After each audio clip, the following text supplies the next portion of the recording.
कृपाभुज दास्यात् प्रपणायां सखे दर्शन सानिध्यम्। जय जय श्री राधारमण जय जय नवल किशोर, जय गोपी चित चोर प्रभु जय जय माखन चोर। कृष्णाय वासुदेवाय देवकी नंदन चानंद गोप कुमाराय गोविंदाय नमो नमः। जय श्री कृष्ण चैतन्य प्रभु नित्यानंद श्री अद्वैत गदाधर शिवासादि गौर भक्तवृंद। हरे कृष्णा कृष्ण कृष्णा हरे हरे, हरे राम राम राम हरे हरे। हरे कृष्णा कृष्ण कृष्णा हरे हरे, हरे राम राम राम हरे हरे। श्री राधारमण लाल की जय, सतगुरुदेव भगवान की जय। श्री राधा रमण लाल की जय। थैंक यू सो मच माता जी, इतने अद्भुत हरिनाम, इतने अद्भुत मंगलाचरण के लिए आपका बहुत बहुत धन्यवाद। खूब आनंद से आप मंगलाचरण करवा रहे हैं और आपको काफी श्लोक याद है, ये जानकर के भी बहुत प्रसन्नता हुई, बहुत बहुत प्रसन्नता हुई। काफी अच्छी मात्रा में आपको श्लोक याद है, तो ये बहुत एंकरेजिंग बात है, बहुत आनंद की बात है हमारे लिए। आपका हृदय से धन्यवाद आप इतनी सुंदर मंगलाचरण के लिए। आप सभी भक्तों का हम हार्दिक स्वागत करते हैं नमन परिकर के आज के हमारे संकल्प के अंदर। ये तो वास्तव में आज हमने अपने संकल्प को नंबर देना था कि आज कौन से नंबर का संकल्प है, पर हमने संकल्प को नंबर नहीं दिया है। आज हमने विचार किया कि बहुत समय के बाद भैया डेली एक्टिविटी, हाँ thank you Shraddha, very good, very very good, आप बहुत अच्छे से अपनी सेवा कर रहे हो। तो हमने विचार किया कि जब भी हम किसी मंथ को बिल्कुल शुरुआत से उसकी निष्ठा प्रारंभ करते हैं, तो हमें और विधिवत प्रकार से उसको प्रारंभ करना चाहिए, क्योंकि आषाढ़ का महीना हम एकदम निष्ठा से और बिना किसी गैप के प्रारंभ कर रहे हैं। तो इसमें हम इसको पूरी निष्ठा से हम इसको करेंगे, तिथि के अनुसार हम चलने का प्रयास करेंगे। तो वास्तव में आज आषाढ़ का महीना एक प्रकार से शुरू नहीं हुआ है अभी, क्योंकि आषाढ़ की जो प्रतिपदा तिथि है वो भी कल से प्रारंभ होगी, कल से शुरू होगी आषाढ़ प्रतिपदा। तो ये कारण है कि अभी हमने अपने सत्र को आषाढ़ संकल्प एकम तिथि का हमने नाम नहीं दिया आज, अगर आपने मैसेज में देखा हो, और हमने आषाढ़ संकल्प आदिवास हमने इसका नाम रखा। तो कि आज हम एक आदिवास करेंगे, एक संकल्प प्रैक्टिकल लेंगे आषाढ़ मास के संकल्प का। आषाढ़ मास में हम क्या करने वाले हैं उसका एक आदिवास करेंगे आज हम, क्योंकि आज भी जो तिथि है वो एक प्रकार से पूर्णिमा की तिथि है। कल ज्येष्ठ पूर्णिमा थी, स्नान पूर्णिमा थी, तो आज भी पूर्णिमा तिथि है। अभी मेरे ख्याल से पूर्णिमा शांत हो गई है और एकम तिथि लग चुकी है, प्रतिपदा लग चुकी है ना। और एक सेकंड चेक भी कर लेते हैं, पूर्णिमा थी 5 बजे तक, हाँ। तो ऊपर क्योंकि सूर्योदय के बाद तक तिथि चली है तो पूरे दिन पूर्णिमा ही मानी जाएगी। इसकी वजह से कल से ज्येष्ठ मास शुरू होगा, और ज्येष्ठ कह रहा हूँ आषाढ़ महीना कल से शुरू होगा। तो आज हमने वास्तव में पूर्णिमा तिथि को ही मानते हुए, ज्येष्ठ पूर्णिमा को ही मानते हुए, और क्योंकि कल भी स्नान पूर्णिमा थी और आज भी उसका एक वही हो रहा है, एक एक्सपेंशन ही हो रहा है पूर्णिमा का, तो उस भाव से हमने आज एक आदिवास संकल्प रखा है अपने आषाढ़ मास के लिए। जैसे हमने पहले ही घोषित किया आप सबकी सेवा में रमन परिकर के अंदर, आषाढ़ के आगामी इस महीने के अंदर हम संपूर्ण एक महीना इस कलयुग के नाथ श्री जगन्नाथ महाप्रभु की दिव्य कथाओं का रसस्वादन करेंगे। यानी आने वाले एक महीने के अंदर हम पूरे एक महीना जगन्नाथ जी के दिव्य पास टाइम्स सुनेंगे, the pastimes of Jagannath ji, यानी जगन्नाथ कथामृतम शुरू होने वाला है आषाढ़ के इस दिव्य महीने के अंदर। हम सभी भक्त लोग संकल्प धारण करते हैं कि संपूर्ण आषाढ़ के महीने में मैं रोज जगन्नाथ जी का चरित्र सुनूंगा। ये मेरे संकल्प है, रोज जगन्नाथ जी का चरित्र सुनूंगा और रोज जगन्नाथ महाप्रभु को प्रार्थनाएं अर्पित करूंगा, जगन्नाथ अष्टकम के रूप में या जगन्नाथ जी के किसी भाव के रूप में। तो ये हम सभी भक्तों का, सभी वैष्णवों का संकल्प है, जो आज हम आदिवास और प्रॉपर मंत्रोच्चारण करके, शांत प्रभु जी हमसे कनेक्टेड है, शोभने कृष्ण प्रभु जी, तो वो हमें पूरा ही संकल्प वाचन कराएंगे कक्षा के एंड में। मैं निवेदन करता हूँ शोभने कृष्ण प्रभु जी से भी कि शोभने कृष्ण प्रभु जी तब तक कक्षा के विश्राम होने तक आज की तिथि और आज के नक्षत्र और आज के सारे पक्षों के अनुसार अपना संकल्प वाचन जो हम बोलेंगे उसको तैयार कर ले, सारी चीजें उसमें जोड़ जाड़ के। राइट शोभने कृष्ण प्रभु, आपकी सेवा है। आप उस संकल्प वाचन को तैयार कर लीजिए। ओम जी विष्णु प्रभु। विष्णु विष्णु राज्ञया प्रवर्तमानस्य ब्रह्मणो द्वितीय प्रारधे श्वेत वराह कल्पे वैवस्वत मन्वन्तरे अष्टाविंशति शततमे। पूरा जो संकल्प वाचन हम लोग बोलते हैं उसको आप पूरा तैयार कर लीजिए। जी जी आज प्रभु। हमें लेना है, इसमें आप जोड़ दीजिएगा कि हमें क्या करना है। किंस्तुघ्न किरणें, और फिर उत्तराद्र नक्षत्र चल रहा है, उत्तरार्धी चल रहा है, फिर उत्तरायणी पक्ष चल रहा है। अभी तो दक्षिणायन शुरू होंगे, तो अभी तो उत्तरायण पक्ष ही चल रहा है ना। तो ऐसे जितनी भी चीजें हैं, सब जोड़ के और उसमें कर दीजिए आषाढ़ मास के अंदर हम लोग जगन्नाथ जी का कथामृतम श्रवण करने जा रहे हैं। जगन्नाथ कथामृतम, ये आप इसको संस्कृत में अनुवाद करके और आप हमारे सामने इसको प्रस्तुत करिएगा। कक्षा के अंत में हम सब भक्त लोग विधिवत रूप से ये संकल्प धारण करेंगे और जी भगवान प्रभु। के चरणों के अंदर संकल्प अर्पित करके ये प्रण लेंगे कि हम आने वाले 1 महीना जगत के नाथ जगन्नाथ और कलयुग के भगवान श्री जगन्नाथ महाप्रभु का दिव्य चरित्र सुनने का प्रयास करेंगे। जैसे हमने पुरुषोत्तम मास में संकल्प लिया, हाँ जी शांति जी, जैसे हमने पुरुषोत्तम मास में संकल्प धारण करा था, उसी प्रकार हमने ज्येष्ठ मास में संकल्प धारण करा कि हम वैष्णव सदाचार युक्त भक्त बनने का प्रयास करेंगे, अपने अंदर सदाचारों को लेकर के आएंगे। उसी प्रकार जगन्नाथ जी की कथा सुनकर के हम स्वयं जगन्नाथ महाप्रभु की भक्ति के अंदर आगे बढ़ने का प्रयास कर पाएंगे। तो इसलिए आप सभी भक्तों का हम हार्दिक स्वागत करते हैं हमारे आज की आदिवास संकल्प कक्षा के अंदर।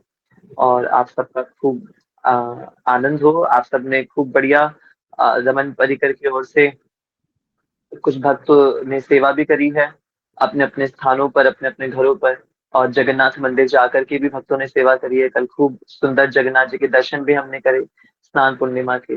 मुझे पता है क्या फील हो रहा है। अभी हमारे कल वाले भक्त थोड़े कनेक्टेड, हमारे आनंद धाम प्रभु भी पिछली कक्षा में थे, इस कक्षा में गायब है।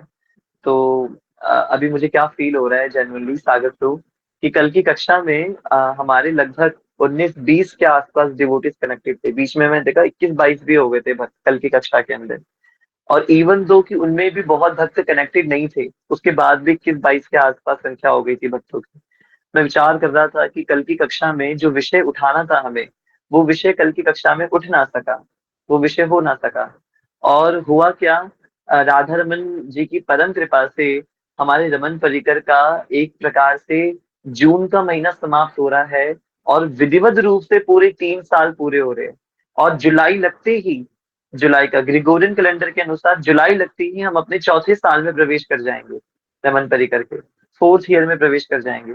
तो कल राधा रमन जी ने ऐसी अद्भुत कृपा करी सागर हमारे ऊपर कि होना तो जगन्नाथ चरित्र था, होना तो स्नान पूर्णिमा के ऊपर कथा थी, पर हुआ क्या, रमन परिकर की कथा हुई है। कल दिव्य संदेश महोत्सव हुआ कक्षा के अंदर, और बड़े आनंद से हमने इस रमन परिकर की दिव्य स्थापना कैसे हुई और क्या क्या उसमें लीलाएं हुई, ये सभी भक्त हमसे कैसे कनेक्ट हुए। चाहे हमारे अनुग्रहित भक्त प्रभु हो, आनंद धाम प्रभु हो, हमारे प्राणेश रमन प्रभु जी है, हमारे प्रिय कृष्ण प्रभु जी का हमने एक पास टाइम जाना कि वो कैसे कनेक्ट हुए हमसे, कहाँ हमें मिले। तो ऐसे अलग अलग भक्तों के विषय में अलग अलग हमने कल सब भक्तों की ग्लोरीज हमने श्रवण करी। तो कल इन सारी चीजों के कारण, दमन परिकर के उत्सव के कारण कल जगन्नाथ जी की कथा नहीं हो पाई। तो मुझे इस बात का थोड़ा शोक भी था। मुझे हुआ कि यार पूरा समय रमन परिकर का दिव्य संदेश महोत्सव ही हो गया, जगन्नाथ जी की स्नान पूर्णिमा की कथा नहीं हो पाई। फिर मन में संतोष आया कि चलो भक्तों ने सुन तो रखी है, कथा तो सबको पता ही है, फिर भी कुछ 2-3 भाव है जो महाराज जी बताते हैं वो सबको जरूर पता होने चाहिए। तो चलो आषाढ़ के महीने में फिर कभी हम चर्चा करेंगे। आज राधा रमन लाल ने ऐसी कृपा करी कि आज जब मैं पंचांग देख रहा था तो देख के पता चला कि अभी आषाढ़ प्रतिपदा शुरू नहीं हुई है, अभी तो पूर्णिमा ही चल रही है। तो मुझे इतनी प्रसन्नता हुई है देख करके कि क्या बात है राधा रमन लाल, क्या बात है, आपने कमाल कर दिया। आप जो कल कक्षा नहीं हो पाई थी, आपने कल राधा रमन जी की कृपा से रमन परिकर का भी आपने उत्सव करवा दिया। और आज अपनी स्नान पूर्णिमा का एक्सपेंशन करके आपने आज अपनी स्नान पूर्णिमा की कथा की भी योजना बना दी। तो भगवान राधा रमन देव जो इतनी बार अपने होने का संकेत प्रदान करते हैं कि राधा रमन लाल वास्तव में हमारे इस रमन परिकर में आते हैं और हमारी कक्षाओं को श्रवण करते हैं, हमारी हमारे प्रयासों को देख रहे हैं भगवान। आपको पता है सागर तो मार्गशीर्ष के महीने में एक श्लोक मैंने रखा हुआ था कि ये श्लोक हम लोगों को करना है, और इस श्लोक को हम बिल्कुल एंड में करेंगे। मार्गशीर्ष के महीने में बिल्कुल एंड में मैंने रखा था कि ये जो श्लोक है, इस श्लोक को बिल्कुल अंत में हम इसको उठाएंगे। ये बिल्कुल कंक्लूजन वाला श्लोक है। और संयोग से क्या हुआ, मार्गशीर्ष मास का जो एंड वाला दिन था, उस दिन पे मुझे अपने एक विद्यार्थी की यहाँ पे एक उत्सव में जाना पड़ा, बवाना साइड, उसके उसके भाई की विवाह में। तो मैं और प्राणेश अमन प्रभु हम दोनों उसके विवाह में थे और आने में बहुत विलंब हो गया। तो मुझे वो कक्षा जो है वो आनंद धाम प्रभु जी को स्पुर्द करनी पड़ी कि आनंद धाम आप आज की कक्षा लेना, क्योंकि मैं और प्राणेश हम बाहर है, नहीं ले पाऊंगा कक्षा। तो कक्षा में हम जुड़े, क्योंकि पर बाहर थे तो बोल नहीं सकते थे। तो कक्षा में जुड़े और मैं थोड़ा दुख कर रहा था कि यार, मन तो था कि आज वो वाला श्लोक होना चाहिए था, पर मैं बाहर था, मैं आनंद धाम को भी नहीं बोल पाया कि कौन सा श्लोक लेना है। वो अपनी इच्छा से जो उसको श्लोक आएगा वो ले लेगा, कोई बात नहीं। पर होना चाहिए था, वो कंक्लूजन वाला श्लोक था। चलो कोई बात नहीं, कल से पोस्ट लगने वाला है, हम पोस्ट संकल्प में एक दिन और एक्सटेंड कर देंगे, हम ये पढ़ा देंगे। अब मानोगे नहीं सागर, पता नहीं आप उस टाइम पे कनेक्टेड थे हमसे या नहीं थे, रमन तरीके से। मैं जैसे ही क्लास से जुड़ता हूँ, मैं क्या देखता हूँ, स्क्रीन शेयर हो रखी है आनंद धाम प्रभु की, और वो वही श्लोक उन्होंने प्रेजेंट किया हुआ है जिस श्लोक को मैंने रखा हुआ था कि ये कंक्लूजन श्लोक है, और इसी श्लोक को हम मार्गशीर्ष के अंत में सुनने वाले हैं। आप थे उसमें? क्या बात है, क्या बात है, क्या बात है। और मैं देखता रह गया। ये रेसिप्रोकेशन मुझे आज तक ये इतना कनेक्ट होता है ना, कि भगवान सच में हृदय के अंदर बैठे हुए शिरो दक्षा विष्णु, मेरे हृदय में बैठे हुए भगवान विष्णु, भगवान राधा रमन लाल ने कैसे सिग्नल ट्रांसफर करे आशीष के हृदय में बैठे हुए राधा रमन देवजू से, और कैसे वही श्लोक, दुनिया इसको कोइंसिडेंस कह सकती है, पर गीता के 700 श्लोकों में आशीष को ना आते हुए भी आशीष ने उसी श्लोक का चयन करा। ये ऐसी अद्भुत बात हो गई कि राधा रमन लाल वास्तव में इन सत्रों में आते हैं, और इन सत्रों में आकर के हमें श्रवण करते हैं। और आज फिर से ये लीला हुई कि बड़ा मन था मेरा कि हम राधा रमन जी की कृपा से जगन्नाथ जी की लीलाओं का चिंतन करें, स्नान पूर्णिमा की कथा का चिंतन करें, जो कि कल हो नहीं पाया। तो जगन्नाथ जी ने अपने लिए पूर्णिमा तिथि को एक्सपेंड कर दिया, पूर्णिमा तिथि बढ़ गई, और उसकी वजह से आज हम ठाकुर श्री राधा रमन देव जी की कृपा से आज जगन्नाथ स्नान पूर्णिमा का हम विशेष मनोरथ पूरा कर पाएंगे। तो इसलिए आप सभी भक्तों को ये जान के अत्यंत प्रसन्नचित रहना चाहिए कि हर कदम कदम पर राधा रमन देव जी हम सबके संग में है, और हमारे वो एक एक शब्द को सुन रहे हैं, जेन्युइनली सुन रहे हैं, सच में सुन रहे हैं, है ना। तो कल स्नान पूर्णिमा थी, और बहुत दिव्य कथा आती है स्नान पूर्णिमा की, आप सबने सुन भी रखी होगी, बहुत अच्छी बात है। पुनः सुन लेते, दोबारा सुन लेते, क्या दिक्कत है ना। भगवान की कथा तो जितनी बार सुनी जाती है कम है। तो गजवेश भगवान ने क्यों धारण करा, भगवान की स्नान पूर्णिमा क्यों मनाई जाती है, ये तो हम आगामी सत्रों में सुनेंगे ही सुनेंगे। पर विशेषतः गजवेश के ऊपर की जो कथा है, जिसका एक भाव मुझे बड़ा अच्छा लगता है, बस वही मुझे शेयर करना है आज की कक्षा के अंदर। तो वो बस मैं आप सबसे निवेदन करना चाहूंगा कि ये गजवेश ठाकुर श्री राधा रमन देवजू जगन्नाथ रूप में क्यों धारण करते हैं, कैसे धारण करते हैं। तो कथा इस प्रकार से भारत जी बताते हैं कि दक्षिण भारत के अंदर कर्नाटक राज्य में एक कन्यारी नाम का एक जिला है, कन्यारी। महाराज जी तो कन्यारी बताते हैं, अब अगर उसका कुछ नाम बदल गया हो तो मुझे नहीं पता। पर कन्यारी नामक एक जिला है कर्नाटका के अंदर, और वहां पे एक मराठी भक्त रहा करते थे, कन्यारी जिले के अंदर। कर्नाटक में कन्यारी जिला है, और वहां पे एक मराठी भक्त रहा करते थे जिनका नाम था गणपति भक्त, गणपति भट्ट, गणपति भट्ट। तो और ये मराठी भक्त थे, गणपति भट्ट जी। और पेशे से गणपति भट्ट जी एक मूर्तिकार थे, स्थापत्य जी थे। खूब भगवान की दिव्य दिव्य मूर्तियों का निर्माण करते थे। और गणपति भक्त स्वभाव से ही भगवान के अत्यंत अत्यंत अत्यंत निष्ठावान भक्त थे। पर भगवान के भक्त थे, तो हमारे सनातन धर्म में भगवान के अनेक रूपाय विष्णवे प्रभु विष्णवे, भगवान के अनंत अनंत रूप है, बहुत सारे रूप है।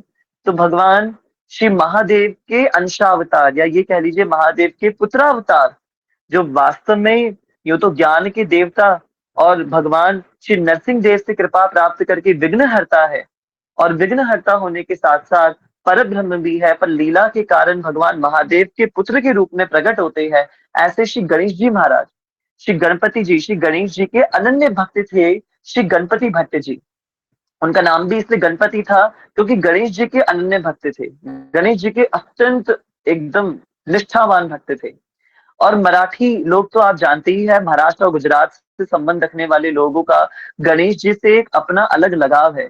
और गणेश चतुर्थी जो फेस्टिवल आता है भाद्र के महीने में, राधाष्टमी से पहले, तो वो फेस्टिवल ही स्पेशली इसी गणेश जी का आविर्भाव महोत्सव मनाने के लिए 10 दिन तक, अनंत चतुर्दशी तक गणेश जी को अपने घर में स्थापित करके मनाया जाता है। तो मूल त्योहार जो है गणेश चतुर्थी का, ये मराठी और गुजराती लोगों का है।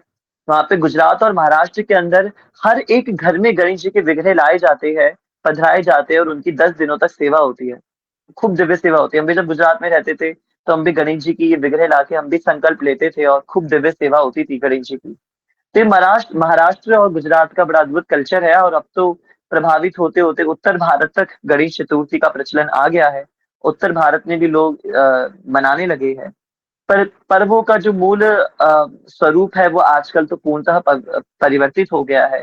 पहले गणेश जी को विसर्जित करने जब ले जाया जाता था, जब घर में लाया जाता था, तो खूब महामंत्र चलता था और खूब आनंद से गणेश जी के भजन चला करते थे। और आज तो कुछ और ही उलझुल चल रहा है, खूब हुड़दंग मचता है इन दिनों पर। आप देखिए, गणेश जी के ग्रंथों के अंदर भी अगर आप वर्णन करेंगे ना, गणेश जी खुद भगवान श्री कृष्ण के अनन्य भक्त है। और एक बहुत ही प्रसिद्ध मूवी है, उस मूवी के अंदर एक गणेश जी की आरती है, मराठी आरती। जिस मूवी का तो नाम ध्यान नहीं आ रहा, पता नहीं कौन सी वास्तव है उस मूवी का नाम या क्या है। उस मूवी में एक बड़ी प्रसिद्ध आरती आती है। और कौन सी आरती है वो, सागर प्रभु को याद है वो आरती।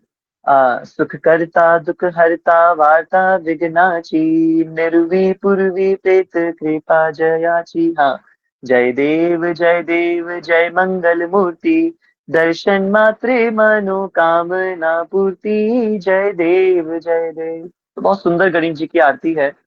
और अमिताभ बच्चन वाली, हाँ, वास्तव मूवी की आरती है, हाँ। और अमिताभ बच्चन की, हाँ, अमिताभ बच्चन ने भी रिकॉर्ड करी है। पर मूवी के अंदर आई थिंक संजय दत्त है या कोई और हीरो है, जो भी है इस मूवी के अंदर वास्तव में। तो ये मेन तो उस मूवी की आरती है, बाद में फिर अमिताभ बच्चन ने भी इसको अलग से रिकॉर्ड किया हुआ है। संजय दत्त है, हाँ। तो बहुत सुंदर आरती गणेश जी की। और पूरे गुजरात महाराष्ट्र में, हमारे गुजरातियों में तो गणेश जी की एक अलग आरती गाई जाती है गुजराती भाषा में।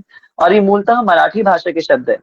और जब ये आरती पूरी हो जाती है ना, जब सारे मराठी के 3 स्टैंजाज इसमें आते हैं, और जब ये आरती पूरी हो जाती है, तो इसके बाद श्लोकों का उच्चारण होता है ना। आपने सुना होगा वो कायेन वाचा मनसेन्द्रिये वा बुद्ध्यात्मना वा अनुसित स्वभावात् करोति यत् यत् सकलं परस्मै नारायणायेति समर्पयेत्। अच्युतं केशवं राम नारायणं कृष्ण दामोदरं वासुदेवं हरे, श्रीधरं माधवं गोपिका वल्लभं जानकी नायकं रामचंद्रम हरे। हाँ, ये देखो पूरे जितने भी श्लोक आते हैं आरती के बाद, ये सारे श्लोक हमारे सागर गुरुजी ने चैट बॉक्स में भेज दिए। गालिन लगो टाण बंदीन चरना, डोयारी पाहिन रूप तुझे। हाँ, ये बहुत सुंदर है ये, मतलब हम अब इस पे नहीं जाएंगे प्रॉपर। मैं आपको ये बताना चाहता हूँ, इन सारे श्लोकों के बाद आरती का जो विसर्जन हो रहा है, अगर आप ध्यान दें, आरती का विसर्जन हो रहा है महामंत्र से। महामंत्र से पूरी आरती का विसर्जन हो रहा है। हरे राम राम राम हरे हरे, हरे कृष्ण कृष्ण कृष्ण हरे हरे, हरे राम राम राम हरे हरे, हरे कृष्ण कृष्ण कृष्ण हरे हरे। तो वैदिक मंत्रों को लिया गया है, सारे मंत्र है, और हरे कृष्ण महामंत्र भी मंत्र है। और उल्टा इसलिए है क्योंकि ये उल्टा नहीं है, ये वास्तव में ये सीधा मंत्र है। हम जो बोलते हैं वो उल्टा मंत्र है, क्योंकि वो वैदिक मंत्र बोलने की आज्ञा नहीं है हम सबको। तो इसके लिए महाप्रभु ने फिर हरे कृष्ण पहले कर दिया, हरे राम बाद में हो गया। पर जो मूल मंत्र जो शास्त्रों में मिलता है वो ये वाला मंत्र है। तो इस आरती में इस महामंत्र से ही पूरी आरती का विसर्जन होता है। आपको मैं एक भाव बताना चाहता हूँ। भग देखिए, सारी झंझटें यहीं पे आके खत्म हो जाएंगी। लोग आजकल इस सारे पचड़े में फंसे हुए हैं, शिव बड़े, विष्णु बड़े, मेरी इष्ट बड़े, ये बड़े, वो बड़े। और अगर कोई गणेश जी का भक्त होगा, जैसे अभी हमारे वाली कथा के अंदर गणपति जी भक्त है, कोई गणेश जी का भक्त होगा तो वो गणेश जी को ही सब कुछ मानेगा कि गणेश जी ही परम ब्रह्म है। कोई शिव जी का भक्त है तो शिव जी ही परम ब्रह्म है। कोई राम का भक्त है तो राम ही परम ब्रह्म है। साईं बाबा ही परम ब्रह्म है, और इत्यादि इत्यादि जो है। साईं बाबा का तो अलग ही एक हमारे कंट्रोवर्शियल केस है, अब हम उस बात पर नहीं जाएंगे।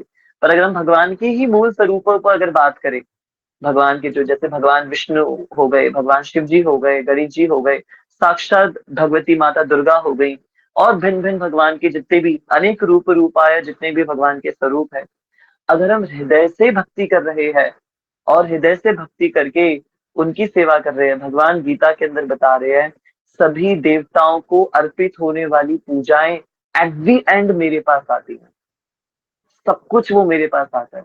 और अगर आप पूर्ण निष्ठा से और एकदम सच्चे दिल से अपने उस देवता की सेवा कर रहे हैं, जिस देवता को हम अपना इष्ट मानते हैं, तो वो देवता ये इनके इन प्रकारेण आपकी भक्ति से प्रसन्न होकर के आपको ठाकुर श्री राधा रमन लाल जी से जोड़ देगा। भगवान श्री कृष्ण से वो देवता आपको कनेक्ट कर देंगे। आप देखिए कितने ऐसे उदाहरण हमें मिलते हैं कि परम पूज्य बाबा जी महाराज, हमारे वृंदावन वाले बाबा जी महाराज, काशी में गए, प्रयागराज में रहे, और भगवान शिव जी के अनन्य भक्त, और भगवान शिव जी ने बाबा जी महाराज को जोड़ दिया श्री ठाकुर जी से, राधा वल्लभ जी से, है ना। मैं भी अपनी 8वीं 9वीं 10वीं कक्षा के अंदर मैंने नियम धारण करा था कि मैं हर श्रावण के अंदर घर से कुछ दूरी पर एक मंदिर था, शिव मंदिर, बहुत प्राचीन मंदिर यहाँ पे लोग बताते हैं, तो मैं जाता था और पूरी विधिवत चंदन सेवा करके और पूरे श्रावण में भगवान का पंचामृत अभिषेक किया करता था। और 3 साल की वो सेवा से मुझे फल ये मिला कि 11वीं कक्षा में जब मैं आया, तो 11वीं कक्षा में आने के बाद मुझे कौन से और भक्तों से कनेक्शन होने का अवसर प्राप्त हुआ। तो ये जो पूरी पद्धति है आज की, जो हम ये कथा श्रवण कर रहे हैं, इस कथा के अंदर भी हम ये देखेंगे किस प्रकार से भगवान श्री राधा रमन देव जो ये इनके इन प्रकार किसी प्रकार से योजना बनाते हैं, और हम जिस भी देवता के भक्त हैं, वो देवता हमें कैसे ना कैसे करके भगवान से कनेक्ट कर देते, जोड़ देते हैं। आरती गणेश जी की हो रही है पर विश्राम हो रहा है महामंत्र से, आरती गणेश जी की है पर विश्राम हो रहा है महामंत्र से। आप देख पा रहे गणेश जी खुद, जब वर्णन आता है शिव पुराण के अंदर, गणेश जी का जो भाग आता है उसमें जो वर्णन आ रहा है, खुद भगवान शिव जी और खुद भगवान गणेश जी कई कई अपनी लीलाओं में संकेत करके बता रहे हैं कि कैसे वो खुद भगवान के अनन्य भक्त है। भगवान गणेश जी, ब्रह्म संहिता में ब्रह्मा जी लिख रहे हैं कि भगवान श्री गणेश को विघ्न हर्ता होने के लिए, जो विघ्नों को काटने की जो शक्ति भगवान गणेश अनंत अनंत कल्पों तक तपस्या करके जिन देवता से प्राप्त कर रहे हैं, वो साक्षात श्री नरसिंह भगवान है ना। सर्व भक्ति विघ्न विनाशक नरसिंह देव भगवान, वो विघ्न विनाशक नरसिंह देव भगवान ही श्री गणेश जी को विघ्न हर्ता होने का आशीर्वाद प्रदान कर रहे हैं। अब लोग सुनेंगे, हो सकता है कि अगर मैं गणेश जी का अनन्य भक्त हूं तो मैं इस बात से ऑफेंड हो जाऊं कि भाई ये क्या बात हो रही है, गणेश जी नरसिंह देव भगवान से आशीर्वाद प्राप्त कर रहे हैं, है ना। पर ये कहीं सुनी बात नहीं है, ये साक्षात ब्रह्मा जी ब्रह्म संहिता में लिख रहे हैं। अब मुझे वो श्लोक ध्यान नहीं हुआ ना, मैं श्लोक में भी कोट करता, आप अभी वो श्लोक भी ढूंढ सकते हैं, आपको अभी मिल भी जाएगा प्रैक्टिकली ब्रह्म संहिता के श्लोकों में वो आता है, जिस श्लोक में वर्णन है कि कैसे गणेश जी नरसिंह देव भगवान के श्री चरणों से प्रार्थना करते, विघ्नहर्ता शक्ति प्राप्त करते हैं। तो ये जितने भी भेद आते हैं ना, ये हम लोगों के लेवल पे भेद है। शिव बड़े, राम बड़े, विष्णु बड़े, कृष्ण बड़े, गणेश बड़े, दुर्गा माता बड़ी, और ये सब हम लोगों के अंदर भेद है, क्योंकि हमारे अंदर खुद के अंदर के लिए भी ये टेंडेंसी है कि मैं बड़ा और तू छोटा। इसमें भगवानों को भी नहीं छोड़ते, पर वास्तव में स्वयं भगवान श्री राम रामेश्वरम की स्थापना करके कह रहे हैं, रामस्य ईश्वरम इति रामेश्वर, जो राम के ईश्वर है वो रामेश्वर है। और ऊपर भगवान महादेव पार्वती माता को शिव रामायण के अंदर वर्णन आता है, दक्षिण भारत के अंदर हनुमत नाटकम नामक एक रामायण है, उसमें भी वर्णन आता है। महाराज जी बताते हैं, महाराज जी कहते हैं, शिव जी माता पार्वती को बता रहे हैं कि रामाय यस्य ईश्वरम इति इति रामेश्वर, राम जिसके ईश्वर है वो रामेश्वर है। यानी राम जिसके ईश्वर है, राम मेरे ईश्वर है तो वो रामेश्वर है ना। देखिए हमारे सागर प्रभु ने वो श्लोक ढूंढ के भेज दिया, आप संकेत समझ जाते सागर प्रभु कि मैं उन्हीं को बोल रहा हूँ, किसी को बोल रहा हूँ कि ढूंढ के भेज दो चैट बॉक्स के अंदर, तो संकेत समझ करके सागर प्रभु ने भेज दिया है। तो इसको कैसे पढ़ेंगे, यत् पाद पल्लव युगम विनिधाय कुंभ द्वंद्वे प्रमाण समय स गणाधिराज विघ्नान विहन्तुम विहन्तुम लम्यस्य जगत्त्रयस्य गोविंदमादिपुरुषं तमहं भजामि। ब्रह्मा जी कहते हैं, मैं आदि पुरुष गोविंद की उपासना करता हूँ, जिनके चरण कमलों को गणाधिराज गणेश अपने गजमुख के दोनों उभरे हुए भागों पर प्रणाम के समय धारण करते हैं, ताकि उन्हें तीनों लोकों के विघ्नों का नाश करने की शक्ति प्राप्त हो। है ना? ब्रह्म संहिता के पंचम अध्याय का 50वें नंबर का श्लोक ये कहता है। ब्रह्म संहिता ब्रह्मा जी के द्वारा लिखा हुआ ग्रंथ है ना? ऐसी अद्भुत, आप सोचिए, शास्त्र विदित बात है। तो गणपति भट्ट, कर्नाटक राज्य के अंदर गणपति भट्ट नामक एक मराठी भक्त रहा करते थे। पेशे से स्थापत्य जी थे, पेशे से एक मूर्तिकार थे, और बचपन से ही गणेश जी के अनन्य भक्त थे। अनन्य भक्त थे। गणेश जी ने पहले ही विचार कर लिया था कि अपने इस भक्त को यदि मैं सबसे बढ़ के कुछ आशीर्वाद दे सकता हूँ, तो वो भगवान श्री कृष्ण की शरणागति प्रदान कर सकता हूँ। समय आने पर मैं अपने इस भक्त को मेरे प्रति की हुई इस अनन्य भक्ति का अच्छा और सच्चा प्रभाव और सच्चा फल अवश्य प्रदान करूंगा।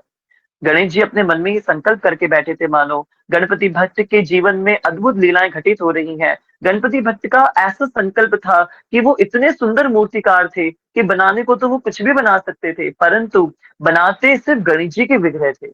गणेश जी के विग्रह थे, और गणेश जी की भक्ति के लिए अनन्य सेवायत थे। गणेश जी का खूब नाम जप किया करते थे, और शास्त्र निपुण थे, बहुत ज्यादा शास्त्र निपुण थे। सभी वेदों का अध्ययन करना, पुराणों का अध्ययन करना उनकी ये अत्यधिक रुचि रहती थी। अपने कार्य से हट करके उनकी दिनचर्या का शास्त्र अध्ययन एक बहुत मूल भाग होता था। अपने घर के अंदर सभी वेदों और सभी पुराणों को उन्होंने शरण अपने उसमें रख रखा था, अपने संरक्षण में रख रखा था। और वर्णन आता है कि गणपति भट्ट रोज पुराणों का अध्ययन किया करते थे। एक बार कर्नाटक राज्य के अंदर उडुपी नामक एक स्थान है, आप सबने सुना है।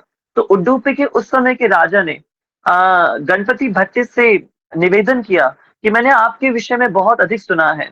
आप हमारे पूरे कर्नाटक, आप सिर्फ कन्यारी के नहीं अपितु पूरे कर्नाटक राज्य के अत्यंत प्रसिद्ध स्थापत्य है, अत्यंत प्रसिद्ध शिल्पकार है, मूर्तिकार है।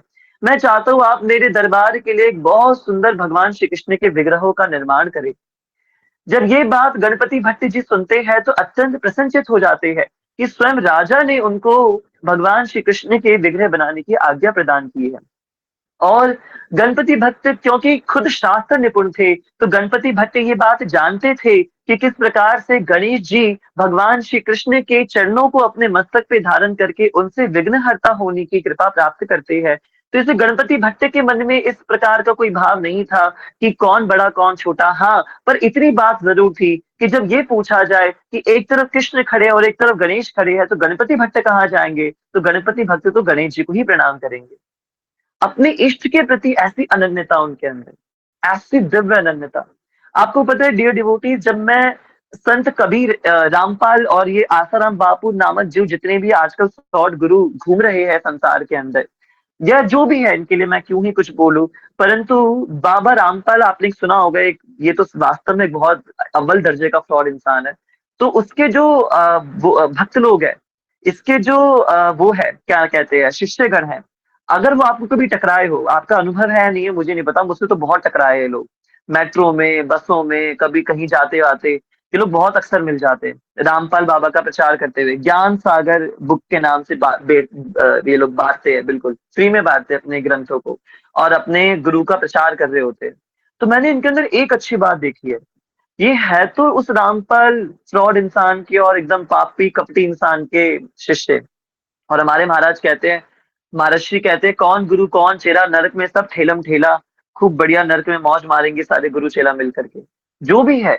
परंतु इनके अंदर अपने गुरु के प्रति इतनी निष्ठा होती, इतनी निष्ठा होती, इतनी निष्ठा होती है कि लोग जान रहे कि सामने वाला इंसान इनको ह्यूमिलेट कर रहा है, इनको बुरी तरीके से, इनको इनकी बात नहीं सुन रहा, पर इनका अपने गुरु के अंदर मन इस प्रकार निष्ठ हो चुका होता है कि ये इनको अपने गुरु के आगे और कोई नहीं दिख रहा होता। तो मैं इनसे एक बात सीखता हूँ यार, इनकी जैसा तो नहीं बनना, कि मतलब कि ऐसे किसी भी इंसान को मैं अपना गुरु बना लूं और कुछ भी सुनने लग जाऊं। पर इनके जैसे निष्ठा आ जाए तो क्या बात हो जाए, इनकी जैसे निष्ठा आ जाए तो क्या ही बात हो जाए ना, मजा आ जाएगा बिल्कुल इनके जैसे निष्ठा हो जाए तो, है ना। ये सारा काम ही निष्ठा का है। हम वो भक्तमाल में कथा श्रवण करते हैं छोटे से बालक की, कि यमुना किनारे बैठ गया और चोर को अपना गुरु बना लिया, और चोर ने कहा यहीं बैठा रहे आग बंद करके, यहीं राधा रमन मिलेंगे। तो चोर की बात को मान करके कहा कि नहीं, यहीं राधा रमन मिलेंगे, और वही राधा रमन लाल मिले उस बच्चे को। यमुना जी पे पूरा वृंदावन इस बात का साक्षी बना, केशरी घाट पे साक्षात राधा रमन लाल प्रकट होते हैं, और बच्चे के प्राण ठाकुर जी में समाहित हो जाते हैं। कुछ इस प्रकार ही हमारी आज की कथा में श्री गणपति भट्ट को उडुपी के राजा ने आज्ञा करी कि आप मेरे लिए भगवान श्री कृष्ण के अत्यंत सुंदर विग्रह का निर्माण करिए। गणपति भट्ट ने भगवान श्री कृष्ण के विग्रह का निर्माण करना शुरू करा, पर मन में तो गणेश जी ही चल रहे थे। मन में तो पूरे दिन गणेश जी का ही नाम जब चल रहा था। हुआ क्या, बना रहे थे भगवान श्री कृष्ण के विग्रह, और बन गए ठाकुर श्री गणपति जी के विग्रह। तो ठाकुर गणपति के विग्रह, ठाकुर गणपति विग्रह का मतलब क्या हुआ कि रंग तो था उनका नीला, है ना, जैसे ठाकुर जी का रंग है बिल्कुल। और स्वरूप कैसा था, त्रिभंग ललित स्वरूपम, त्रिभंग ललित स्वरूप था। सर पे क्या धारण कर रखा था, मोरपेश धारण कर रखा था, बिल्कुल, है ना। पूरा जैसे हमारे ठाकुर जी का स्वरूप है, नटनागर नवल छैल रसिया, बिल्कुल वैसा स्वरूप धारण कर रखा था। बस मुखमंडल श्री गोविंद देव जी का नहीं था, मुखमंडल श्री गणेश जी का था। तो ये इतनी सी गड़बड़ हो गई। तो हुआ ये कि बनाना तो था भगवान श्री कृष्ण को, पूरा स्वरूप भगवान श्री कृष्ण का है, पर जो मुखमंडल है वो मुखमंडल गणेश जी का है। तो यानी आप ये मान लीजिए कि गणेश जी ने भगवान श्री कृष्ण का स्वरूप धारण कर लिया। कुछ इस प्रकार से विग्रह बन गए। और खुद गणपति भट्ट को इस बात का आभास नहीं है कि मैंने गणेश जी को श्री कृष्ण के रूप में अवतरित कर दिया। जैसे आजकल गणेश जी की जब गणेश चतुर्थी आती है ना, तो गणेश चतुर्थी के समय पे गणेश जी को अलग अलग रूपों में दिखाया जाता है। मैं तो ऐसे ऐसे रूप, अलग अलग रूपों में गणेश जी को, कभी राम के रूप में, कृष्ण के रूप में। बीच में तो अब तो ऐसा ट्रेंड चला था, पीछे बाहुबली फिल्म आई थी तो गणेश जी को ही बाहुबली बना दिया था। शिवलिंग उठा के गणेश जी दर्शन दे रहे हैं, ऐसे गणेश जी गुजरात महाराष्ट्र में बन रहे थे। बिल्कुल ऐसे भिन्न भिन्न स्वरूप गणेश जी के। तो ये तो खैर अपमान है। मूलतः जो गणेश जी का स्वरूप होता है उसी उन्हीं जो 14 विनायक बताए गए, उन्हीं 14 विनायकों में गणेश जी की सेवा होनी चाहिए। परंतु जो भी था, गणपति भट्ट ने गणेश जी के विग्रह बनाए। और विग्रह कैसे बन गए, स्वरूप भगवान श्री कृष्ण का था और मुखमंडल गणेश जी का था, और उसको आभास ही नहीं था कि मैंने गणेश जी का मुखमंडल बना दिया। वो तो इतना खोया हुआ था भगवान की, गणेश जी की भक्ति के अंदर, कि गणेश जी को ही बांसुरी पकड़ा दी, और सूंड धारण करे हुए गणेश जी बांसुरी बजा रहे हैं कृष्ण के रूप में। और जब मूर्ति बन गई तो मूर्ति पे कपड़ा डाला गया और प्रॉपर कवर किया गया। गणपति भट्ट बड़े आनंद से सैनिकों के संग में राज दरबार में प्रस्तुत होते हैं। राजा बड़े प्रसन्न है कि आज विग्रह के दर्शन होंगे, हम दर्शन करेंगे विग्रह कैसे बने हैं। कपड़ा हटाया जाता है, दर्शन होते हैं। जैसे ही कपड़ा हटता हटता है, पूरा दरबार राजा सहित देख करके चकित रह जाता है कि अरे ये क्या आपने बना दिए। और गणपति भट्ट अपनी मौज में है, और राजा उनको एकदम फटकार लगाते, गणपति भट्ट ये क्या आप हमारे साथ उपहास कर रहे हैं। हमने आपसे कहा था भगवान श्री कृष्ण के विग्रह हमें अपने उसके लिए बनाने, हमें अपने राज दरबार के लिए बनवाने हैं, और आप गणेश जी के विग्रह लेकर के आ गए, ये क्या आप हमारे सर पे अपराध चढ़ा रहे हैं। और तब एकदम से गणपति भक्त की चेतना जागती है, और गणपति भट्ट ये देखते हैं कि हाँ ये तो मैंने सच में गलती कर दी। हे राधा रमन लाल, आप सोचिए क्या कॉन्शियसनेस रही होगी गणपति भट्ट जी की, किस लेवल की चेतना होगी, कि उनको पता ही नहीं था इस बात का कि वो जिस विग्रह को बना रहे हैं वो कृष्ण के रूप में गणपति जी के विग्रह बन गए, गणेश जी के विग्रह बन गए। और गणपति भट्ट को अत्यंत क्षोभ हुआ इस बात का। उन्होंने निवेदन किया, राजा से क्षमा याचना मांगी और अपनी स्थिति बताई। उनका, हे नृपश्रेष्ठ मैं क्या करूं, मैं जब भी विचार करता हूँ भगवान के स्वरूप का, मुझे पर ब्रह्म के रूप में गणेश ही याद आते हैं, मुझे और कोई स्मरण में ही नहीं आता। मैं बनाना तो चाहता था, खूब हृदय से बनाना चाहता था कृष्ण के विग्रह को, पर बन गए गणपति जी के विग्रह। और मैं साची बता रहा हूँ आपको, मुझे आभास ही नहीं था कि मैं गणेश जी के विग्रह बना बैठा, कृष्ण के रूप में गणेश जी बना दिए मैंने। गणपति भट्ट की अनमोल बातों को सुनकर के और उनके इतने प्यारे वचनों को सुनकर के राजा उनको क्षमा कर देते हैं और उनको जाने देते हैं। परंतु इस घटना से गणपति भट्ट का हृदय बहुत शोभित हो जाता है, बहुत ज्यादा उनका हृदय बहुत कष्ट में हो जाता है। और उनको होता है कि मैंने क्या करा, ये मैंने क्या करा। हे गणेश जी आप उस पर कृपा करिए, अब वास्तव में आपके बिना जिया नहीं जा रहा है, अब वास्तव में मैं आपको देखने के लिए अत्यंत ललायित हूँ, अब मैं और कितना आपका विरह सहन करूं। बहुत हो गया, बहुत मैंने सेवा कर ली ये मूर्तियां बना बना के, बहुत मैंने व्यापार कर लिया, अब और व्यापार संभव नहीं है मेरे लिए। और ये भावना करके गणपति भट्ट पुनः अपनी आजीविका के अंदर और अपनी दिनचर्या में लग जाते हैं। और अब गणपति भट्ट पढ़ रहे थे स्कंद पुराण को। बहुत ध्यान से सुनिएगा। स्कंद पुराण पढ़ते पढ़ते, स्कंद पुराण वो पुराण है जिसमें जिसमें भगवान श्री जगन्नाथ जी के अद्भुत पास टाइम्स लिखे हुए, अद्भुत लीलाओं का वर्णन आता है। पढ़ते पढ़ते पढ़ते पढ़ते जब जगन्नाथ जी के अध्यायों पर गणपति भट्ट पहुंचे, तो शुरुआत में ही एक श्लोक पढ़ा, और श्लोक में क्या लिखा हुआ था कि इस दुनिया के अंदर पर ब्रह्म प्रकट हो गए हैं। कहाँ प्रकट हुए हैं? नीलाचल धाम में पर ब्रह्म प्रकट हो गए हैं। और ऐसे प्रकट हुए हैं कि एक बार भी किसी ने उस पर ब्रह्म के दर्शन कर लिए तो उसको वहीं की वहीं ऑन द स्पॉट मुक्ति मिल जाएगी, ऑन द स्पॉट मुक्ति मिल जाएगी। वो तुरंत भगवान का स्वरूप धारण करके सारूप्य मुक्ति ग्रहण कर लेगा या सायुज्य मुक्ति ग्रहण कर लेगा, और भगवान के धाम जाकर के भगवान की लीलाओं में पार्टिसिपेट करेगा। ये श्लोक उन्होंने स्कंद पुराण में जगन्नाथ जी के शुरुआत की लीलाओं के अंदर पढ़ लिया। तो ये पढ़ने में आया कि अच्छा, स्कंद पुराण है, पुराण झूठे नहीं है बिल्कुल भी, और लिखा है कि इस कलयुग के अंदर, इस युग के अंदर साक्षात एक विग्रह प्रकट हो गए, भगवान के परब्रह्म स्वरूप प्रकट हो गए हैं। और उस परब्रह्म का एक बार कोई दर्शन कर लेगा तो उसको वहीं की वहीं मुक्ति मिल जाएगी, है ना। और वो मुक्त हो जाएगा, उसको मोक्ष की प्राप्ति हो जाएगी, सारूप्य मुक्ति उसको मिल जाएगी, उसको दोबारा इस संसार में नहीं आना पड़ेगा।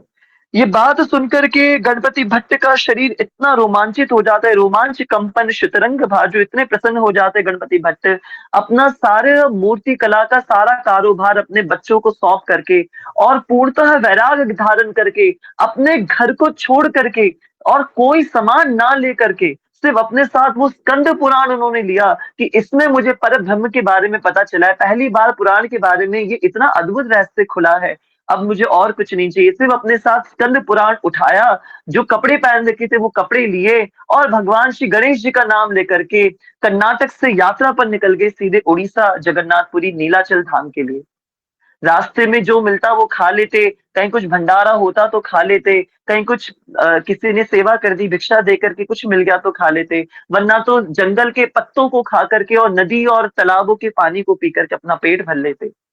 करते करते करते करते गणपति भट्ट स्कंद पुराण के बताए हुए रास्तों के अनुसार नीलाचल धाम को खोजने लगे, और बड़े आनंद से जगन्नाथपुरी की पुरी धाम जहां से शुरू होता है उसके बॉर्डर तक आ गए, उसकी सीमाओं तक आ गए। मैं उसका नाम भूल गया सीमा का, पुरी की, मैं कल ही पढ़ रहा था, एकदम नाम स्किप हो गया कि पुरी की सीमा को कुछ कहते हैं। तो वो पुरी की सीमा जो है वहां पे आ गए। मैं बिल्कुल अभी नाम एकदम स्किप हो गया, पुरी की सीमाओं का कुछ नाम होता है, अभी मैं आपको स्मरण करके बताऊंगा क्या नाम है। तो जगन्नाथपुरी धाम की सीमाओं तक पहुंच गए। जब सीमा पर पहुंचे तो वहां पे साक्षी गोपाल मंदिर है। जगन्नाथपुरी की सीमाओं पर साक्षी गोपाल जी का मंदिर है, कई वैष्णव गए भी है साक्षी गोपाल जी के स्थान पे। तो दिव्य साक्षी गोपाल जी का मंदिर है, वहां उसने दर्शन करे, और साक्षी गोपाल जी के दर्शन करके वो गणपति भट्ट जी आगे बढ़ते हैं। और आगे बढ़ते हुए क्या देखते हैं, कुछ लोग बड़े खुश होते हुए उनकी उनकी तरफ सामने से लौट रहे होते हैं। तो वो उनसे पूछते हैं, अरे भाई आप लोग इतने प्रसन्नचित्त क्यों हो, आप लोग कहाँ से आ रहे हो? तो वो लोग बताते हैं कि हम लोग नीलाचल धाम से आ रहे हैं। गणपति भट्ट सुन के एकदम खुश हो जाता है, अच्छा आप नीलाचल धाम से आ रहे हो, मैं भी तो वहीं जाना चाह रहा हूँ, मैं नीलाचल धाम में ही तो जा रहा हूँ, सुना है नीलाचल धाम में परब्रह्म निवास करते हैं, क्या ये बात सही है? तो लोग कहते हैं हाँ भाई ये बात बिल्कुल सही है, नीलाचल में साक्षात दारू ब्रह्म, दारू यानी लकड़ी, साक्षात परब्रह्म निवास करते हैं, बिल्कुल। तो गणपति भट्ट पूछ रहे, अच्छा क्या आपने उनके दर्शन नहीं करे? तो वो सब साधुगण यात्रीगण कहते हैं कि अरे नहीं नहीं कैसी बात कर रहे हो, हम तो 5 दिन नीलाचल में रह करके आ रहे हैं, और पांचों दिन हमने दिन रात सुबह शाम हमने उनके दर्शन करे, खूब आनंद से हमने उनके दर्शन करे हैं। तो गणपति भट्ट सुनते रह जाते, अच्छा आपने 5 दिन लगातार उनके दर्शन करे, पर ब्रह्म के दर्शन 5 दिन लगातार करे, तो फिर आप वापस कहाँ जा रहे हो, वापस कहाँ लौट रहे हो, आपको मोक्ष नहीं मिला, आपको मुक्ति नहीं मिली? तो कहते हैं, अरे भाई ये क्या बात कर रहे हो, हमें तो दर्शन करने थे खूब आनंद से, 5 दिन बहुत सुंदर दर्शन हुए, अब हम वापस अपने अपने घर की ओर लौट रहे हैं, अपने अपने स्थानों पर जा रहे हैं, घरों पर वापस जा रहे हैं। ये कह के वो सारे भक्त लोग चल पड़ते हैं और पीछे छोड़ जाते हैं असमंजस में पड़े हुए गणपति भट्ट को। गणपति भट्ट इतने असमंजस में आ जाते हैं, ये क्या बात हुई, पुनः वहीं बैठ जाते हैं और वहीं बैठ के फिर से स्कंद पुराण खोलते हैं और फिर से उन्हीं पन्नों का अवलोकन कर रहे होते हैं, उन्हीं श्लोकों को देख रहे होते हैं। मैंने गलत पढ़ लिया था या स्कंद पुराण में क्या कुछ त्रुटि हो गई है। पुनः पढ़ते हैं और लिखा हुआ है कि नीलाचल धाम में तो परब्रह्म निवास करते हैं और जो उनको एक बार देख लेता है उसको तत्क्षण मोक्ष मिल जाता है, तत्क्षण मोक्ष मिल जाता है। स्कंद पुराण में साक्षात ही लिखा हुआ है। और गणपति भट्ट ये पढ़ करके अत्यंत असमंजस में आ जाता है, ये कैसे संभव है, स्कंद पुराण झूठा हो नहीं सकता। और ये यात्री जो मुझे बता रहे हैं कि परब्रह्म के दर्शन करके आए हैं, ये कैसे संभव है कि परब्रह्म के दर्शन करके आ रहे हैं और वापस लौट रहे हैं, इनको मोक्ष कैसे नहीं मिला, इनको मुक्ति कैसे नहीं मिली, ये अपने घर कैसे लौट रहे हैं वापस। तो नहीं नहीं नहीं, जरूर कुछ तो गड़बड़ है, कुछ तो, या तो देखो शास्त्र गलत नहीं हो सकता, शास्त्र गलत नहीं हो सकता, पुराण गलत नहीं हो सकता बिल्कुल भी। निश्चित रूप से इन यात्रियों को कुछ तो गलतफहमी हुई है, कुछ तो इन लोगों के साथ गड़बड़ हुई है। इन लोगों ने किन्हीं और के दर्शन करे हैं, परब्रह्म के दर्शन नहीं करे इन लोगों ने, कुछ तो गड़बड़ हुई है। मन में ये विश्वास लेकर के गणपति भट्ट आगे बढ़ते हैं। आगे और उनको कई यात्रीगण मिलते हैं, है ना, आगे और यात्रीगण मिलते हैं। संकल्प के लिए सभी डिवोटीज अपने पास एक कटोरी में थोड़ा गंगा जल और एक कटोरी में कटोरी खाली लेकर रखिए अपने पास। हाँ निश्चित रूप से शोभने कृष्ण प्रभु, नहीं भी होगा तो भाव रूप में रख लेंगे, भाव रूप में जल रख लेंगे, जल तो सभी के पास है, ये सब नहीं भी होगा तो भाव रूप में धारण कर लेंगे, है ना। तो आगे चलते गणपति भट्ट को और ऐसे मुसाफिर और ऐसे यात्री मिलते हैं जो वापस लौट रहे होते हैं। वो लोग भी यही बात बोलते हैं कि भैया हम तो परम ब्रह्म के, दारू ब्रह्म के दर्शन करके आ रहे हैं, जगत के नाथ जगन्नाथ के दर्शन करके आ रहे हैं, तो भैया आप उनके दर्शन करके आ रहे हो तो आप वापस कैसे लौट रहे हो, बहुत असमंजस में पड़ जाते हैं। फिर भी मन में विश्वास लेकर के गणपति भट्ट पूरी धाम में प्रवेश करते हैं और श्री मंदिर के पास आ जाते हैं। संयोगवश जिस दिन पूरी धाम के अंदर वो प्रवेश करते हैं तो उस दिन वो क्या देखते हैं, क्या पाते हैं कि वो दिन कौन सा था, वो दिन ज्येष्ठ पूर्णिमा का दिन था, स्नान पूर्णिमा का दिन था, जगन्नाथ जी के प्राकट्य का दिन था। और क्योंकि स्नान पूर्णिमा का दिन था इसलिए सभी भक्तों ने जगन्नाथ जी को स्नान वेदिका पे बिठा करके जगन्नाथ जी का अभिषेक चल रहा था जगन्नाथपुरी धाम में। और गणपति भट्ट को पता लगा कि यहाँ पे तो जिन विग्रह की सेवा होती है वो भगवान श्री कृष्ण की सेवा हो रही है और भगवान श्री कृष्ण को ही ये लोग वास्तव में परब्रह्म कहते हैं। कहीं कहीं पे वर्णन आता है कि उन्होंने जगन्नाथ जी के पहले दर्शन कर लिए फिर उदास हो गए, कहीं कहीं पे वर्णन आता है कि जगन्नाथ जी के दर्शन नहीं करे और जब उन्होंने ये बात सुनी कि यहाँ पे गणेश जी के दर्शन नहीं है, यहाँ तो भगवान श्री कृष्ण के दर्शन है, उन्हीं को ही परब्रह्म कहा जाता है। गणपति भट्ट भगवान गणेश जी के इतने बड़े भक्त थे कि वो ये मान बैठे थे कि परब्रह्म तो भगवान श्री गणेश ही है, परब्रह्म तो भगवान श्री गणेश ही है और गणेश जी के ही दर्शन हो रहे हैं मुझे। जगन्नाथ कौन है, साक्षात गणेश जी है, जगत के नाथ जगन्नाथ गणेश जी है। तो जगन्नाथ भट्ट तो पूरी कर्नाटक कन्यारी से सोच के यही आ रहे थे कि मैं तो गणेश जी के दर्शन करने वाला हूँ, परब्रह्म गणेश जी को देखने वाला हूँ। उनको तो पता ही नहीं था कि जगन्नाथ भगवान श्री कृष्ण है। और जब उन्होंने ये श्रवण किया कि आज स्नान पूर्णिमा है और भगवान बाहर आके दर्शन दे रहे हैं पर वो तो भगवान श्री कृष्ण है, मैं तो गणेश जी समझ रहा था, गणपति भट्ट अब बहुत उदास हो जाते हैं और उदास होकर के एक पेड़ पे बैठते हैं और विचार करते हैं कि जगन्नाथपुरी के अंदर जिनके दर्शन है, पहले तो विचार कर रहे होते कि ये परब्रह्म ऐसे कैसे है। तो जगन्नाथ जी अपने भक्तों के भाव को जानते हैं। वर्णन आता है कि जगन्नाथ जी खुद एक बूढ़े ब्राह्मण का भेष धारण करके पेड़ के पास बैठे हुए गणपति भट्ट के पास आते हैं, उनसे पूछते हैं, अरे बेटा जगन्नाथपुरी धाम आए हो, स्नान पूर्णिमा का उत्सव चल रहा है, तुम यहाँ उदास क्यों बैठे हो। गणपति भट्ट बताते, मैंने सुना था नीलाचल धाम में परब्रह्म निवास करता है। तो बूढ़े ब्राह्मण कहते, बिल्कुल सही सुना है तुमने, नीलाचल में परब्रह्म श्री जगन्नाथ निवास करते हैं। गणपति भट्ट कहते हैं, अगर ऐसी बात है तो फिर स्कंद पुराण में तो लिखा है जिसने परब्रह्म को देख लिया उसकी तत्क्षण उसको मोक्ष मिल जाता है। तो फिर ये लोग सारे वापस कैसे जा रहे हैं, मैं तो कितने यात्रियों से मिला जो परब्रह्म के दर्शन करके वापस लौटते हुए मुझे मिले, तो ये यात्री वापस कैसे लौट रहे यदि वो परब्रह्म के दर्शन करके आ रहे हैं। बहुत सुंदर बात कही ब्राह्मण ने, जगन्नाथ बने ब्राह्मण ने बहुत सुंदर बात की, बहुत ध्यान से सुनिए। ब्राह्मण देवता ने कहा, अरे भैया मैं क्या करूं, जगन्नाथ जी क्या करे। गणपति भट्ट, जगन्नाथ जी क्या करे। जगन्नाथ जी परब्रह्म होने के साथ साथ कल्पतरु भी है। परब्रह्म होने के साथ साथ कल्पतरु भी है। और कल्पतरु होने के कारण श्री जगन्नाथ महाप्रभु अपने भक्तों की समस्त वांछाओं को पूरा करते हैं। अपने भक्तों की समस्त वांछाओं को पूरा करते हैं कल्पतरु होने के कारण। और ये भक्त लोग वापस क्यों जा रहे हैं। ये भक्त लोग वापस जा ही इसलिए रहे हैं क्योंकि ये जगन्नाथपुरी आने से पहले ही अपनी वापस जाने की योजना बना करके आए थे। ये जगन्नाथपुरी धाम आने से पहले ही अपनी वापस जाने की योजना बना करके आए थे। जगन्नाथ जी क्या करे। जगन्नाथ जी तो वांछा कल्पतरु है। ये भक्त मोक्ष प्राप्त करने नहीं आए थे। ये भक्त तो मात्र जगन्नाथ जी के दर्शन करके आनंद लेने आए थे। जगन्नाथ जी के दर्शन करके पुण्य प्राप्त करने आए थे। क्योंकि जगन्नाथ जी वांछा कल्पतरु है, इसलिए जगन्नाथ जी इनकी कल्पनाओं को और इनकी इच्छाओं को पूरा करते हैं और इनको खूब खूब आशीर्वाद और अनंत अनंत पुण्यों को प्रदान करते हैं। जगन्नाथ जी अगले जन्म में ये लोग खूब धन वैभव यश संपत्तिवान बनेंगे और जगन्नाथ जी खूब इनको पुण्यों से भर देते हैं अपने दर्शनों से। क्योंकि ये लोग आने से पहले ही अपनी वापस जाने की योजना बना करके आए हैं। इस कारण से इन लोगों को परब्रह्म के दर्शन करने के बाद भी मोक्ष की प्राप्ति नहीं हुई। कोई आज तक ऐसा आया ही नहीं जो वापस जाने की योजना ना बना करके आया हो।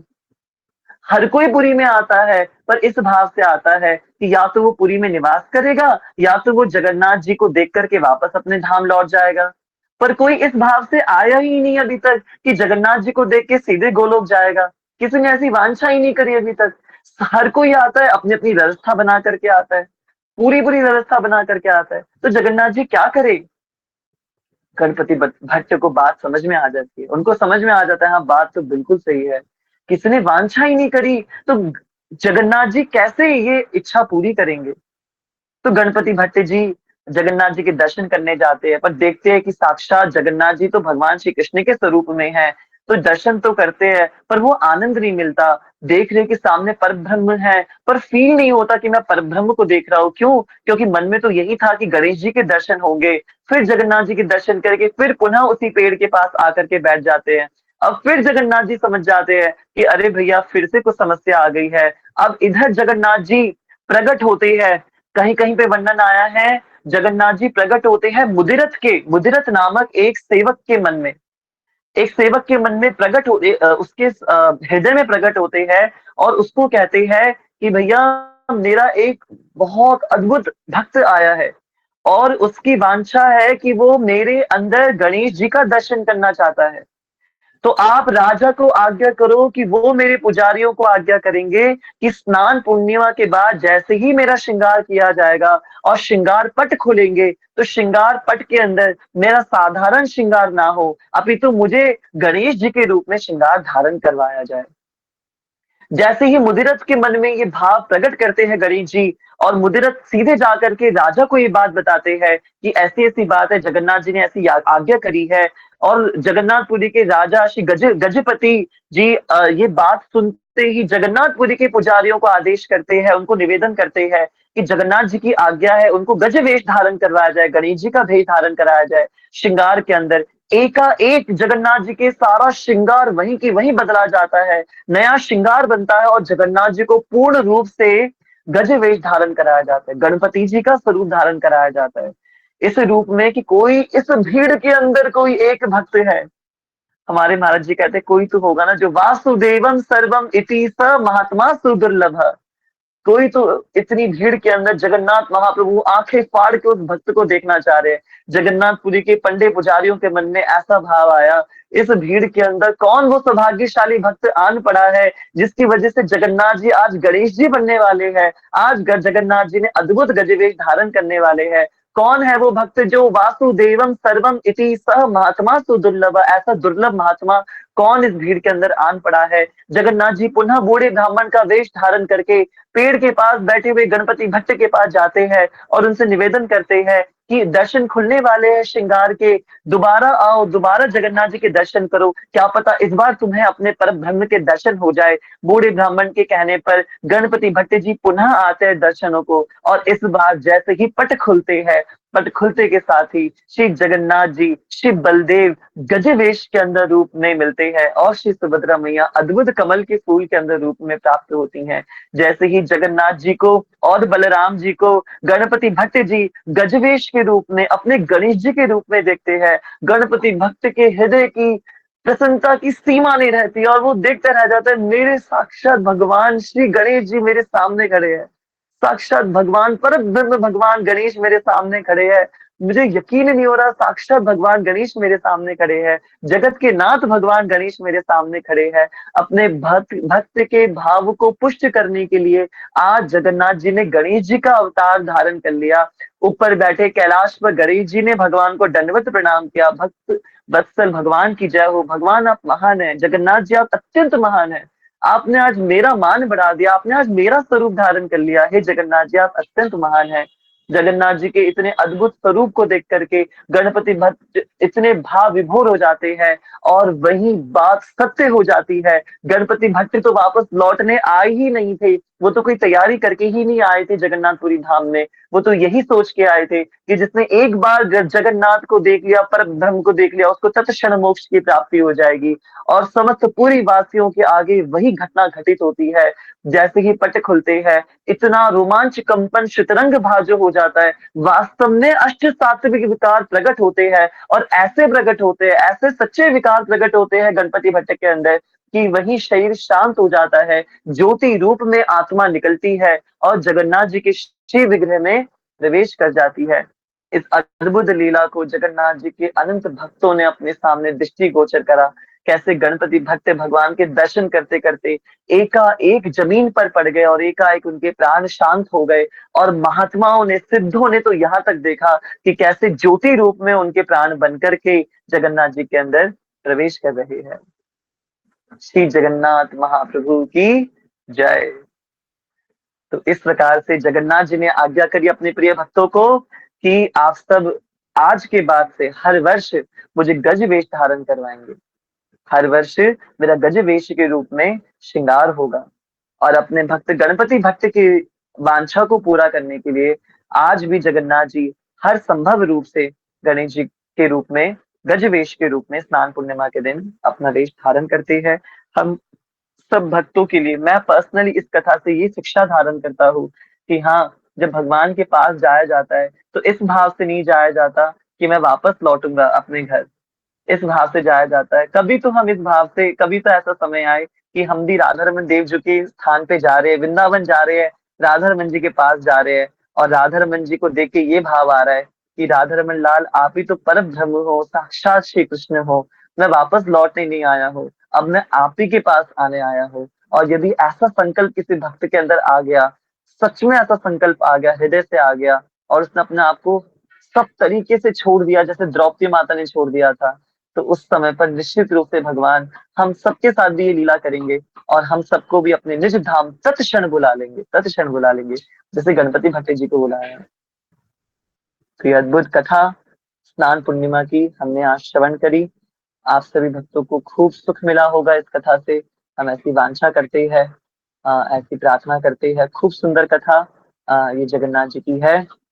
अंत में सत्र को विश्राम करने से पूर्व आज क्योंकि हमारी एक्टिविटी थी, वो एक्टिविटी हम पूछ नहीं पाए क्योंकि कक्षा थोड़ी कथा भी लंबी